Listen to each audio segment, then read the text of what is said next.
Alors qu'on soit sur le point de débarquer à l'université ou qu'on soit déjà en plein dedans, faut bien avouer que le système, parfois, c'est un vrai labyrinthe. Entre les sigles comme LMD, les crédits ECTS et toutes les nouvelles méthodes d'apprentissage, on peut vite se sentir un peu paumé. Bon, aujourd'hui, on va décrypter tout ça ensemble. Allez, c'est parti. La grande question, c'est donc celle-là, au-delà des cours, au-delà des examens, c'est quoi au fond la structure qui organise le parcours de millions d'étudiants en Europe? Eh bien, il y a toute une mécanique bien huilée derrière tout ça, et c'est cette mécanique qu'on va démonter ensemble. Et pour bien comprendre l'université d'aujourd'hui, il faut vraiment voir plus grand, il faut changer d'échelle. Oublier les frontières, parce que tout part en fait d'une ambition commune, d'une sorte de grande harmonisation à l'échelle de tout un continent. À la base de tout ça, il y a ce qu'on appelle le processus de Bologne. Il faut s'imaginer qu'avant, c'était un peu le bazar, franchement. Un diplôme obtenu en Espagne n'avait pas forcément la même valeur ou même la même signification en Allemagne. L'idée, qui était ambitieuse mais absolument essentielle, c'était de créer une sorte de langage commun pour que les diplômes puissent voyager aussi librement que les étudiants. Et le résultat le plus concret de cette harmonisation, eh bien le voilà, c'est le fameux système LMD. Licence, master, doctorat ou bachelier, master, doctorat. C'est une structure super claire, en 3 cycles. D'abord, 3 ans pour un premier diplôme assez généraliste. Ensuite, 2 ans de plus pour la spécialisation en master. Et enfin, 3 ans pour celles et ceux qui veulent se lancer dans la recherche avec le doctorat. Cette structure, qui a l'air toute simple, a en fait tout changé. Ça permet de construire son parcours brique par brique et même de changer d'université ou de pays entre 2 cycles. Mais bon, pour que les diplômes et les parcours soient vraiment comparables d'un pays à l'autre, il fallait une unité de mesure, une sorte de monnaie d'échange universitaire reconnue absolument partout. Et c'est là qu'entrent en scène les fameux crédits ECTS. Attention, un crédit ECTS, c'est pas juste 1 heure passée en cours. Non, c'est bien plus que ça.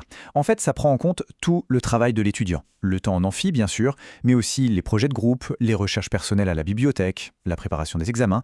Bref, c'est une mesure globale de l'investissement total qui est nécessaire pour maîtriser une matière. Et le chiffre magique à retenir, le voilà. 60. 60, c'est le nombre de crédits qu'il faut accumuler pour valider une année complète d'études à temps plein. Et ça, c'est partout en Europe. Une année réussie, hop, c'est 60 crédits dans la poche. Et à partir de ce chiffre, 60, tout devient un jeu de construction en fait. Une année de validée, c'est 60 crédits, donc pour une licence ou un bachelier de 3 ans, il en faut 180. On enchaîne avec 2 ans de master, allez, on ajoute 120 crédits. Au final, un parcours complet de 5 ans, ça équivaut à un total de 300 crédits. C'est simple, c'est logique et ça s'additionne. Ok, maintenant qu'on a vu un peu le squelette du système, intéressons-nous aux lieux qui le font vivre. Et s'il y a bien un cœur qui bat sur chaque campus, c'est la bibliothèque. Mais attention, on oublie tout de suite l'image un peu poussiéreuse du simple entrepôt de livres silencieux. La bibliothèque universitaire moderne, c'est tellement plus qu'un lieu où on doit chuchoter. C'est un véritable quartier général pour l'étudiant. Bien sûr, on y vient pour emprunter un livre, mais on y reste pour bosser en groupe, pour imprimer son cours, pour utiliser un ordinateur plus puissant que le sien, ou même juste pour demander un conseil. C'est un vrai couteau suisse de la réussite étudiante. Et pour s'y retrouver dans tout ça, il y a 2 profils clés qui sont là pour aider. D'un côté, le ou la bibliothécaire, c'est l'expert, la personne ressource pour une recherche documentaire un peu complexe. De l'autre, le moniteur étudiant. C'est un pair, quelqu'un qui est passé par là et qui peut donner des conseils hyper concrets sur le fonctionnement de la BU au quotidien. 2 aides vraiment précieuses. Mais l'université d'aujourd'hui, ce n'est pas que des lieux physiques. C'est aussi une multitude d'outils numériques super innovants. Et l'un des plus populaires en ce moment, c'est sans doute la capsule vidéo. Alors une capsule vidéo, c'est quoi? C'est un concentré de savoir. En général, en moins de 5 minutes, elle va décortiquer une notion précise, un concept un peu difficile. C'est tout le principe de la classe inversée. On découvre la théorie à la maison, à son propre rythme, pour pouvoir consacrer le temps en classe aux exercices, aux questions, à l'interaction.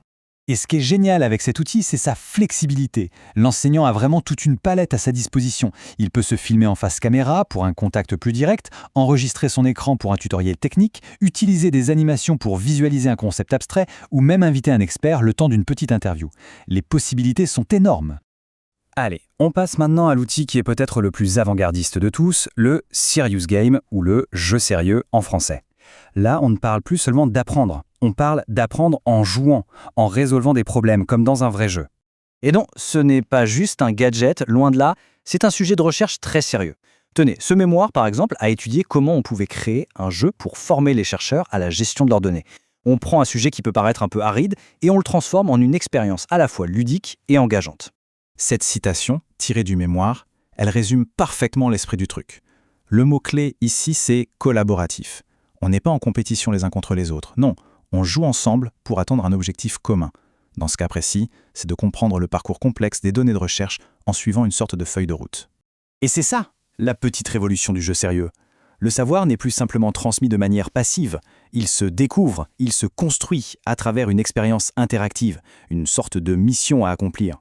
Finalement, l'apprentissage devient une véritable quête, une aventure. Alors voilà, du cadre européen LMD jusqu'au jeu sérieux, on voit que l'université se transforme en profondeur. Ces nouveaux outils, est-ce que ce sont juste des distractions ou est-ce qu'on assiste carrément à la fin de l'amphi traditionnel ? Demain, pour obtenir ces 60 crédits annuels, est-ce qu'il faudra plus passer des niveaux que des examens ? La partie ne fait que commencer.